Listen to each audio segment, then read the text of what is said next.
Phase transfer catalysis से आप क्या समझते हो और इसका मैकेनिज्म क्या होता है?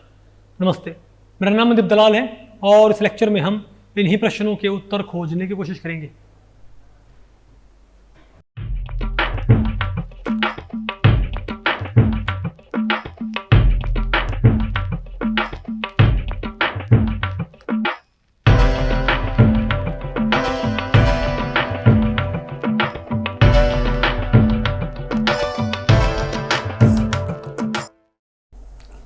ओके, अब बताओ हम क्या पढ़ते हैं भाई? Phase transfer catalysis. तो भाई इस टॉपिक को हमने टोटल 3 सेक्शंस में डिवाइड किया हुआ है। पहले हम क्या पढ़ेंगे? Definition of phase transfer catalysis. फिर हम क्या पढ़ेंगे? Mechanism of phase transfer catalysis. फिर हम क्या पढ़ेंगे? Applications of phase transfer catalysis. तो पहले बताओ हम क्या पढ़ते हैं? Definition of phase transfer catalysis. ठीक है, बोलो भाई। कई बार क्या होता है भाई कि मान लिया हमारे पास रिएक्शन मिक्सचर में 2 फेज, हमारे पास भाई रिएक्शन मिक्सचर में पास क्या है? 2 फेज है। तो एक पर्टिकुलर रिएक्टेंट उसको जिस फेज में जाके रिएक्ट करना है भाई, अगर रिएक्शन मिक्सचर हमारे पास 2 फेज में है तो एक पर्टिकुलर रिएक्टेंट जो हमारे पास जिस फेज में है उसकी उसमें रिक्वायरमेंट नहीं है, और जहां उसकी रिक्वायरमेंट वहां वो है नहीं। क्या समझा भाई? भाई एक रिएक्टेंट है, भाई रिएक्शन पूरी होने के लिए हमको दोनों रिएक्टेंट चाहिए। अब एक रिएक्टेंट कहां बैठा मान लिया? ऑर्गेनिक फेज में। और एक रिएक्टेंट कहां बैठा मान लिया? एक्वस फेज में। चलो ठीक है, ओके भाई। एक रिएक्टेंट कहां बैठा है? ऑर्गेनिक फेज में। कहां बैठा है? एक्वस फेज में। तो उनकी रिएक्शन कैसे होगी भाई? बात आपको पहले पड़ रही है? हमको वो या तो आप क्या करो, या तो आप ऑर्गेनिक फेज वाले रिएक्शन को आप कहां लेके आओ, या तो आप ऑर्गेनिक फेज वाले रिएक्शन को आप कहां लेके आओ भाई? एक्वस फेज में। और या फिर आप एक्वस फेज वाले रिएक्शन को आप कहां लेके आओ? ऑर्गेनिक फेज में। तभी तो क्या रिएक्शन पूरी होगी। और आपको भाई इसको फिर हम क्या बोलते हैं, इसको हम भाई न्यूक्लियोफिलिक सब्स्टिट्यूशन रिएक्शंस में क्यों पढ़ते हैं? क्योंकि ये पर्टिकुलर रिएक्शंस आपको ये जो कैटालिसिस है ना, ये आपको इन्हीं मतलब मेनली आपको इन्हीं तरह के रिएक्शन आपको देखने को मिलता है। इसे आप देखो भाई, मोस्टली बुक्स में फेज ट्रांसफर कैटालिसिस किस सेक्शन में दिया होता? हमेशा न्यूक्लियोफिलिक सब्स्टिट्यूशन रिएक्शन वाले चैप्टर में दिया मिलता भाई। क्योंकि फेज ट्रांसफर कैटालिसिस वाली रिएक्शंस कहां पड़ती हैं मेनली? बोलो भाई, बात आपको पहले पड़ गई। तो जो कैटालिसिस कम करवाए क्या, तो जिस कैटालिस्ट की जहां पर रिक्वायरमेंट एक रिएक्टेंट ऑर्गेनिक फेज में, एक रिएक्टेंट एक्वस फेज में, तो एक्वस फेज से उस रिएक्टेंट को जहां उसकी जरूरत है उसको कहां लेके जाए जो कैटालिस्ट? बोलो भाई, ऑर्गेनिक फेज में, ताकि दोनों रिएक्टेंट वही सेम फेज में पहुंच जाए और उनकी रिएक्शन हो सके भाई। नहीं बात आपको पहले पड़ी? नहीं तो भाई मान लिया एक तो क्या है, अरे जैसे ऑयल और वाटर क्या होते हैं? अलग नहीं होते क्या भाई? तो एक रिएक्टेंट क्यों मान लिया ऑयलिक फेज में, एक वो तो क्या हो भाई पानी में, तो रिएक्शन कैसे होगी? होगी तो वो स्लो होगी भाई। क्यों? क्योंकि अरे जो फेज बाउंड्री है उस पर हल्के फुल्की रिएक्शन हो जाएगी भाई, लेकिन इतनी रिएक्शन वहां पर नहीं होगी। नहीं है क्या आपको? तो जो कैटालिस्ट एक रिएक्टेंट को एक फेज से दूसरे फेज में लेके जाए ताकि दोनों रिएक्टेंट सेम फेज में होके रिएक्शन शुरू कर सके, उसको हम क्या बोलते हैं? Phase transfer catalyst. और इस तरह के इस मैकेनिज्म को, इस पूरी प्रोसेस को हम क्या बोलते हैं? Phase transfer catalysis. कैटालिस्ट और कैटालिसिस आ गई आपको ये?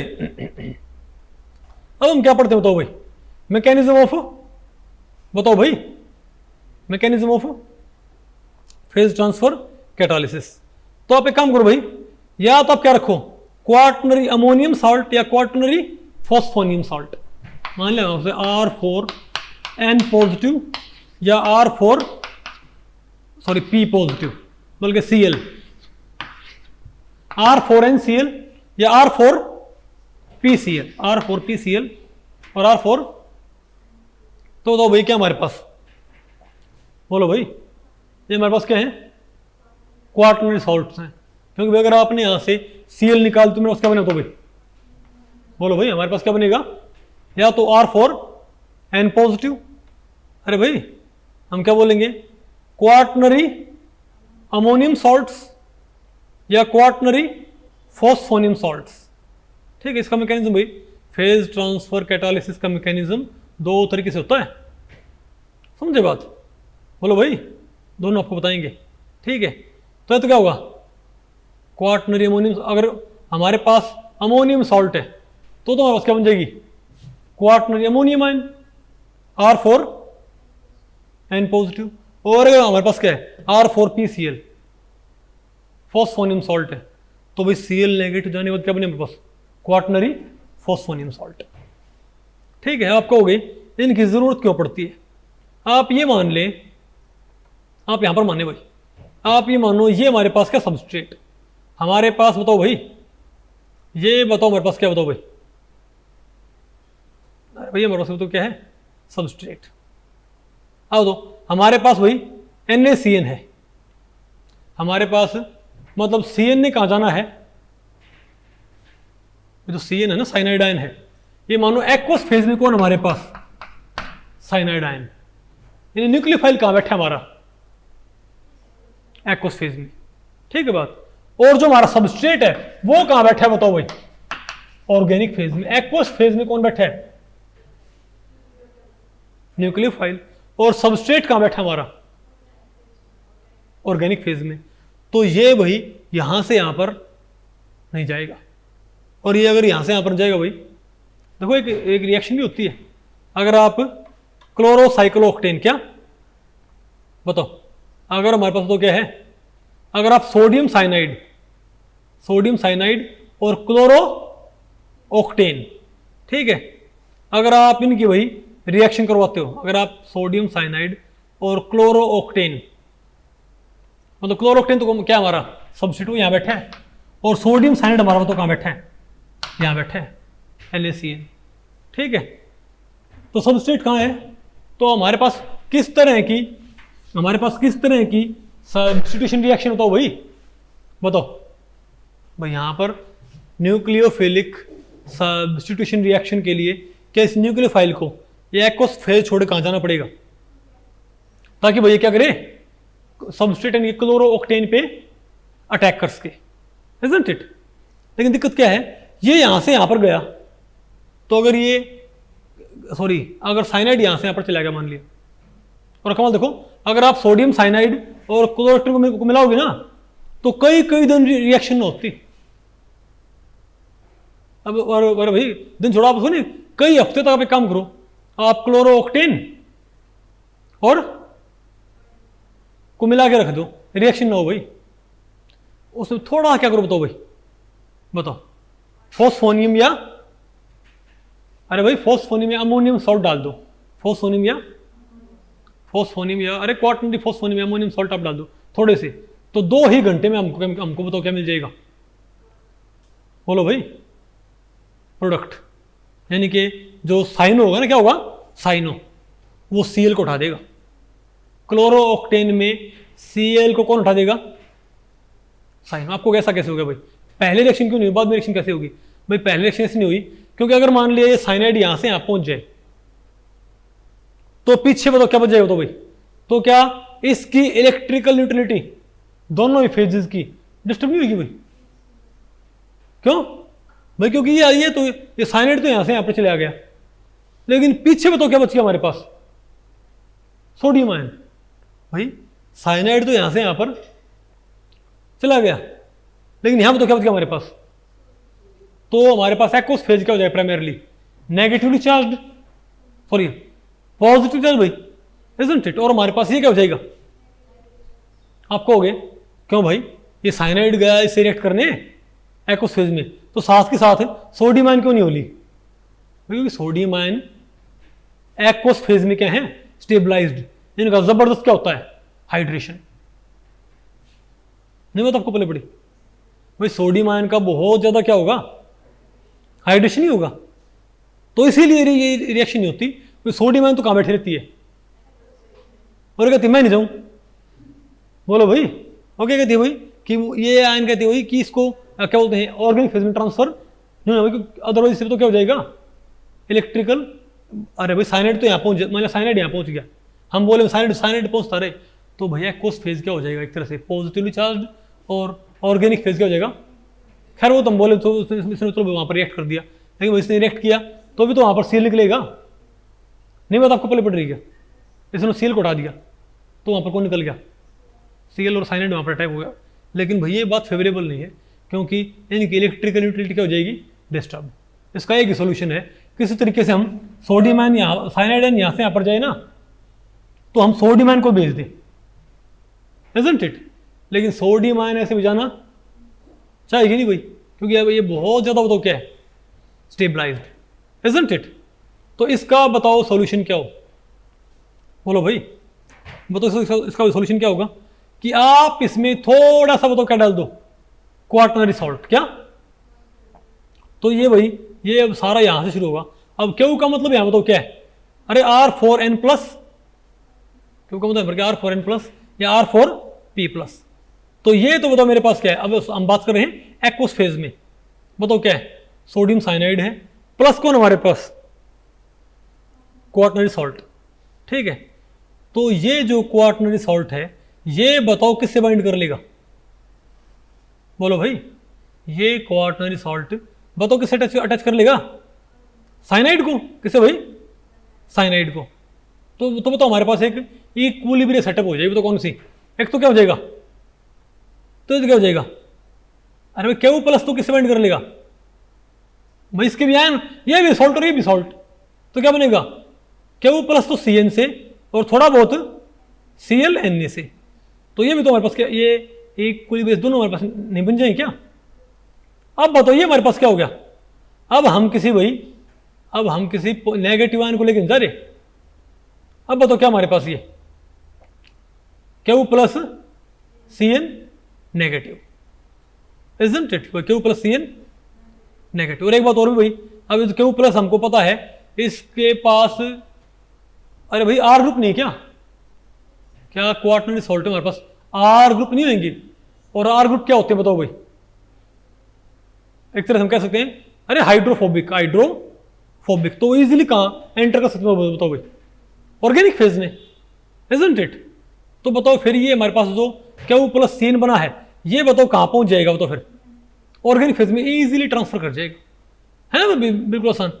अब ऑर्गेनिक फेज में, अब इसको पकड़ ले आराम से यहां पर, तो क्या बनेगा बताओ भाई, ऑर्गेनिक फेज में CN आ गया। अब ये क्यू प्लस और C, अब ये बताओ क्या कर भाई, और ध्यान रखियो ये साइनाइड से भाई बहुत लूजली बाउंड करता है, क्वार्टनरी सॉल्ट क्या करते हैं साइनाइड से बहुत लूजली बाउंड, तो उसको बहुत इजीली यहां पर क्या कर देंगे, छोड़ देंगे। तो ये बताओ फिर किससे बाइंड कर लेगा, ये साइनाइड यहां, वो तो फिर किससे अटैक कर देगा, अरे भाई यहां पर क्या करेगा, ये सब्स्टिट्यूशन रिएक्शन, तो यहां पर क्या हो गया, Cl हट जाए और खुद क्या आ जाएगा यहां पर, तो क्या बनेगा R, क्या बनेगा फाइनल प्रोडक्ट। अरे भाई हमारे पास क्या बनेगा, फाइनल प्रोडक्ट, इजंट इट। अरे भाई साइनो ऑक्टेन बन गया उसका, साइनो ऑक्टेन। और ये बताओ फिर क्या बन जाएगा, क्यू प्लस और Cl नेगेटिव, फिर क्यू प्लस Cl नेगेटिव यहां से दुड़की लाग ले, अरे भाई कहां पर दो, एक्वस फेज में, फिर ऐसे चलता रहेगा भाई कैटालिस्ट, नहीं आ गया आपको। तो ध्यान रखियो भाई, कई तरह की सब्स्टिट्यूशन रिएक्शंस में आपको ये क्या बोलते हैं भाई, फेज ट्रांसफर कैटालिस्ट भी आपको इस्तेमाल करने पड़ते हैं, क्योंकि वहां पर न्यूक्लियोफाइल और सबस्ट्रेट क्या होते हैं अलग अलग फेजेस में, ओके, नहीं आपको समझ में, और बोलो भाई। अच्छा एक हमारे पास क्या बताओ, इसका एक मैकेनिज्म और भी बताओ कौन सा भाई, बताओ, क्राउन ईथर और जो दूसरे क्या होते हैं क्रिप्टेंड्स भाई, उनके जरिए, ठीक है। अब बताओ कैसे जाएगा हमारे पास, अरे भाई आप ये बताओ, जो कैटायन है, मान लिया हमारे पास KCN है, हमारे पास क्या भाई KCN, तो मान लीजिए जो पोटेशियम है, ये साइनाइड को इतना भाई फ्री नहीं छोड़ता, समझे बात। तो आप एक काम करो भाई, अरे भाई ये साइनाइड को इतना फ्री नहीं छोड़ता, तो बताओ क्या किया जाए, अगर इसमें बताओ क्या ऐड कर दें, अगर मान लिया, अरे भाई अगर आप इसमें बताओ क्या ऐड कर दिया, क्या भाई, अगर आपने इसमें भाई क्रिप्टन ऐड कर दिया, ठीक है, ये भाई क्राउन ईथर है, तो ये इस पोटेशियम आयन से तो क्या बना लेगा, एक कॉम्प्लेक्स, बोलो भाई। और हमारे पास जो एनायन तो क्या हो जाएगी, अरे बोलो भाई, new salt which has the बताओ same anion much larger cation. तो कैटायन तो क्या बताओ क्या हो जाएगी, बहुत बड़ी जाएगी, और एनायन बताओ हमारे पास क्या हो जाएगी। अरे भाई अब जो कैटायन है, अरे पहले ये कैटायन मूव नहीं करते थे, क्यों? क्योंकि इसको हाइड्रेशन का लॉस था। भाई कैटायन क्यों नहीं मूव नहीं करती ऑर्गेनिक फेज से, सॉरी एक्वस फेज से ये ऑर्गेनिक फेज में क्यों मूव नहीं करती? क्योंकि इसको हाइड्रेशन का लॉस होता है भाई, इजंट इट। लेकिन अगर आपने इसके भाई क्रिप्टेंट आपने, अरे भाई अपने क्राउन कॉम्प्लेक्स से कैटायन का आपने क्या बना दिया, मच लार्जर कैटायन। क्या क्या हमारे पास पोटेशियम था, क्या पोटेशियम आयन क्रिप्टेंट के सेंटर में जाके और एक कॉम्प्लेक्स तैयार नहीं कर ली क्या, जो बहुत लार्जर कॉम्प्लेक्स है? तो एनायन तो क्या है भाई हमारे पास साइनाइड, न्यूक्लियोफाइल तो हमारे पास वही अटैक करने के लिए। लेकिन जो कैटायन है उसका साइज क्या हो, बहुत बढ़ गया ना भाई। और अगर भाई कैटायन साइज बहुत बढ़ गया तो अब इसको हाइड्रेशन का लॉस, क्योंकि आपको पता भाई जो भाई चार्ज डेंसिटी है, चार्ज तो भी क्या 1 पॉजिटिव है, चार्ज तो भी क्या 1 पॉजिटिव है, लेकिन भाई अब चार्ज डेंसिटी बहुत कम होगी ना। अगर चार्ज डेंसिटी बहुत कम होगी भाई तो इसको इतना हाइड्रेशन लॉस देखने को नहीं मिलेगा। अभी कहां से कहां ट्रांसफर कर सकता है, एक्वस फेज से ऑर्गेनिक फेज के अंदर। ये भी Cl नेगेटिव के साथ, सॉरी साइनाइड नेगेटिव के साथ साथ कहां ट्रांसफर कर सकता है, कैटायन भाई। दूसरा आप कहोगे भाई कुछ तो लॉस होगा, तो कोई बात नहीं, वहां पर कार्बन चेन तो बहुत बड़ी होगी क्या, और वो बताओ भाई आपको पता है वो ऑर्गेनिक फेज से इंटरेक्ट करके और स्टेबलाइज होती है, बताओ ना, कोई वंडरवॉल इंटरेक्शन के जरिए नहीं, बात आपको पहले पड़ी, तो वहां उसको ट्रांसफर होने में कोई दिक्कत नहीं है।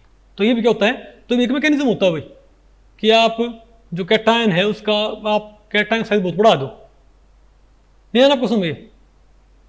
अरे बोलो भाई, ओके बताओ भाई, आइए क्या भाई बताओ इसकी भाई। अरे भाई क्योंकि कमर्शियल प्रोडक्शन में इसका इस्तेमाल होता है, एक है इसकी भी कुछ एप्लीकेशन, ठीक है। अरे बोलो भाई इनको पढ़ लिया ठीक है ना, एप्लीकेशन भाई, इनमें कोई मैचिंग टाइप क्वेश्चन आ जाए तो आ जाए। तो भाई इस लेक्चर में इतना ही। अगर इस लेक्चर के बारे में आपके कुछ प्रश्न या सुझाव हैं तो आप मुझे नीचे कमेंट सेक्शन में पूछ सकते हैं, मैं उनके उत्तर देने की पूरी कोशिश करूंगा। तो ठीक है, मिलते हैं अगले लेक्चर में, तब तक के लिए नमस्ते।